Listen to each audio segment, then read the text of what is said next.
ഭക്ഷണത്തോടുള്ള ആർത്തി മൂലം ജീവിതം താറുമാറായ കിട്ടുമാവന്റെ കഥയാണിത്. കൂട്ടുകുടുംബത്തിൽ നിന്ന് മാറി കിട്ടുമാവൻ സ്വന്തമായി താമസം തുടങ്ങുന്നു. ഭാര്യയും മക്കളും കൂടെയുണ്ട്. കിട്ടുമാവൻ നന്നായി ഭക്ഷണം കഴിക്കും. അങ്ങനെ കഴിച്ചു കഴിച്ച് പുരയിടം വരെ വിറ്റു. കാപ്പിക്കട നടത്തി, കപ്പക്കച്ചവടം നടത്തി. കച്ചവടത്തിന് കൊണ്ടുപോകുന്ന കപ്പ പുഴുങ്ങി തിന്നു. കാപ്പിക്കടയിലെ ദോശയും തിന്നു. ആർത്തി മൂത്ത് കച്ചവടമെല്ലാം പൊളിഞ്ഞു. ഒടുവിൽ പെരുവഴിയിലൂടെ വിശക്കുന്നേ എന്ന് അലറി വിളിച്ച് നടക്കാൻ തുടങ്ങി. വിശപ്പ് നിയന്ത്രിക്കാൻ കഴിയാതെ ഒടുവിൽ അതൊരു ഭ്രാന്തായി മാറുന്നതാണ് ഈ കഥയിൽ തകഴി അവതരിപ്പിക്കുന്നത്. അമിതമായി വയററിയാതെ ഭക്ഷണം കഴിക്കുന്നവർക്കുള്ള ഒരു മുന്നറിയിപ്പാണ് ഈ കഥ.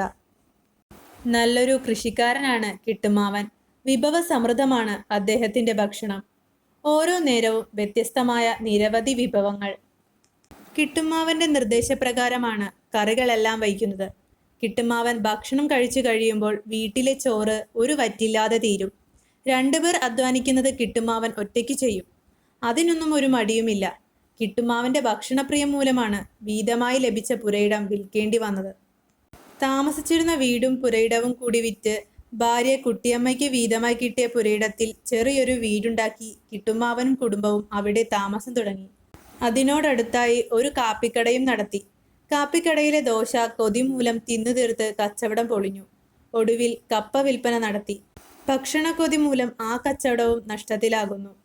ഓരോ വീട്ടിലും കയറിയിറങ്ങി ജോലിയുണ്ടോ എന്ന് അന്വേഷിക്കുന്നിടം വരെ കാര്യങ്ങളെത്തി. ജോലി ചെയ്യുന്ന വീട്ടിലെ ഭക്ഷണം മുഴുവനും കഴിക്കാൻ തുടങ്ങിയതോടെ ജോലിയും ഇല്ലാതായി.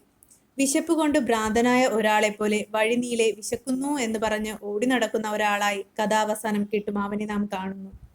മറ്റുള്ളവരോട് കിട്ടുമാവന് സ്നേഹമാണ്. നാട്ടുകാർക്ക് തിരിച്ചും അങ്ങനെ തന്നെ. ഭക്ഷണം കൊടുത്ത് കിട്ടുമാവന്റെ വയറ് നിറയ്ക്കാൻ പറ്റാത്തത് കൊണ്ടാണ് ആളുകൾ അയാളെ ഒഴിവാക്കുന്നത്. ഭക്ഷണം ആഘോഷമാക്കി സുഖലോലുപതയിൽ ജീവിക്കുന്നവരുടെ പ്രതീകമാണ് കിട്ടുമാവൻ. അമിത ഭക്ഷണപ്രിയം ഒരാളുടെ ജീവിതത്തെ തകർക്കുന്നതാണ് ഈ കഥാപാത്രത്തിലൂടെ തകഴി അവതരിപ്പിക്കുന്നത്.